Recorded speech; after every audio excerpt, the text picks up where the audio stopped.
నేను ఈ మతానికి చెందినని కాబట్టి నేను నీకు హ్యాపీ సంక్రాంతి చెప్పను, హ్యాపీ రంజాన్ చెప్పను, అట్లా కాదు. అందుకు కాదు.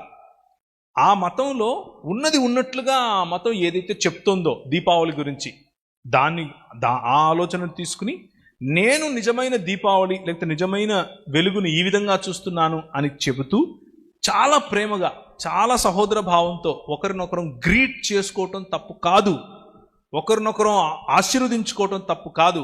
మీ ఇంట్లో పండగ జరుగుతోంది, మీ ఇంట్లో సంతోషంగా ఉంది, భలే ఉంది చూడటానికి అని సంతోషించడం తప్పు కాదు. అయితే ఇంకొక చిన్న ఉదాహరణ చెప్తాను, ఇది బహుశా మీకు కనెక్ట్ అవ్వచ్చు, ఇది ప్రాక్టికల్ కాబట్టి. మా ఇంటికి ప్రతి గణేష్ చతుర్థికి కూడా పిల్లలు వస్తారు. పెద్దోళ్ళు ఎలాగూ రారు, ఈడు తేడాగాడని రారు. పిల్లలు వస్తారు, అంకుల్ అని. ఒరే నా వయసు ఎందుకు రా గుర్తు చేస్తారు అనుకుంటా మనసులో. అంకుల్ డబ్బులు అంకుల్ అని వస్తారు రిసీట్ పట్టుకొని. నేను అడుగుతాను, ఇక రారా కూర్చోబెట్టి వాళ్ళకి చాక్లెట్లు ఇచ్చి నీళ్ళు ఇచ్చి ఏం చేస్తావు ఇంతకు చెప్పు అని అడుగుతాను. ఏం గణేషుని తెచ్చినాను అంకుల్, ఇంత పెద్దది తెచ్చినా అంత ఏమో చెప్తారు. చెప్తే నేనేం చేస్తానంటే అదంతా సరే కానీ ఏం చేస్తావు ఆ రోజు, నేను నీకు డబ్బులు ఇస్తా, దాంతో ఏం చేస్తావు అని అడుగుతా. అంటే భోజనాలు పెడతాను అంకుల్ అన్నాడు. సరే ఇదిగో ఇది ఇస్తున్నా, ఇది భోజనాలకే వాడు. సూపర్. భోజనం పెట్టే, నువ్వు భోజనం పెట్టరా.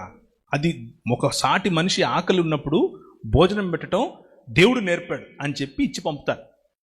నా భావజాలము నేను చెప్పాను, వాడు సంతోషంలోనూ పాల్గొన్నాను. మీకు అర్థమవుతుంది? దాంతో ఏకీపించినట్టు అవసరం లేదు. ఒకరోజు చర్చిలో నన్ను అడిగారు, అన్న మా చుట్టుపక్కలంతా వేరే ఇతర విశ్వాసాలకు చెందిన వాళ్ళు ఉంటారు, మేము క్రిస్మస్ చేసుకున్నప్పుడు వాళ్ళు మాకు అడగకుండానే ఏదైనా మీటింగ్ పెట్టినప్పుడు డబ్బులు ఇస్తారు, మేము దాన్ని యూజ్ చేస్తుంటాం. చర్చి కట్టినప్పుడు కూడా మేము పుస్తకాలు ఇస్తే వాళ్ళు మాకు మనీ ఇస్తుంటారు, మేము యూజ్ చేసుకుంటాం. వాళ్ళు వినాయక చవితి చేస్తామని చెప్పి మా దగ్గరకు వస్తారు, అప్పుడు మమ్మల్ని చందా అడుగుతారు, మేము ఇవ్వాలా వద్దా అని అడిగారు. అప్పుడు నేను ఏమన్నానంటే, మీరు తెచ్చుకున్నారుగా వాళ్ళ దగ్గర నుంచి, మీరు తెచ్చుకున్నారు అంటే చర్చి కట్టడానికి తెచ్చుకున్నారు, పండగలప్పుడు తెచ్చుకున్నారు, కవర్లు ఇచ్చి మరీ తెచ్చుకున్నారు. మరి అలాంటప్పుడు మీరు తెచ్చుకున్నప్పుడు ఈ ఊరికి ఆ ఊరు ఎంత దూరం, ఆ ఊరికి ఈ ఊరు ఎంత దూరం, మీరు కూడా ఇవ్వాల్సిన వాళ్ళే ఉంటారు. వాళ్ళు ఏ విధంగా వాడతారనేది మీకు అనవసరం, మీరు ఏ విధంగా వాడతారనేది వాళ్ళకి అనవసరం, ఇచ్చారు. సో ఇప్పుడు మీరు కూడా మరి ఇవ్వాలి తెచ్చుకున్నప్పుడు. వన్స్ మీరు తెచ్చుకోలేదు అనుకుందాం, అప్పుడు ఇంకొక ఆప్షన్ ఉంటుంది, మీరు తెచ్చుకోలేదు అనుకుందాం. అప్పుడు మీరు ఒకటి అనొచ్చు, నేను ఎప్పుడు మిమ్మల్ని ఏం అడగలేదు, మీరు కూడా నన్ను ఏం అడగండి అని కూడా అనొచ్చు. అది మీ రైట్. అది లేదా నేనైతే ఏం చేస్తానో కూడా చెప్పానన్న. నేనైతే ఏం చేస్తానంటే మీరు సేమ్ ఇదే ఏం చేస్తారా, మీరు భోజనాలు పెడతామన్నా, అన్నదానం చేస్తామన్నా, అయితే దానికే వాడండి.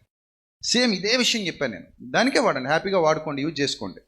అలా ఇచ్చినందువల్ల ఆ విశ్వాసంతో కానీ లేదా జరుగుతున్న కార్యక్రమాలతో కానీ, లేదా ఇందాక చెప్పినట్టు ఆ జాతరలో చేసే అర్ధనగ్న నృత్య అన్ని చోట్ల చేయరు, అవి కూడా ఎక్కడో అక్కడక్కడ కొంతమంది చేస్తుంటారు, వాటితో కానీ మనం ఏకీపించినట్టు కాదు కదా. ఎందుకు ఇంత చేయొద్దు, అలాంటి వాటికి మనం సపోర్ట్ చేయొద్దు, అలాంటి వాటికి డబ్బులు ఇవ్వద్దు, అలాంటి వాటి చోటుకి వెళ్ళొద్దు, అలాంటి వాళ్ళని ప్రోత్సహించొద్దు.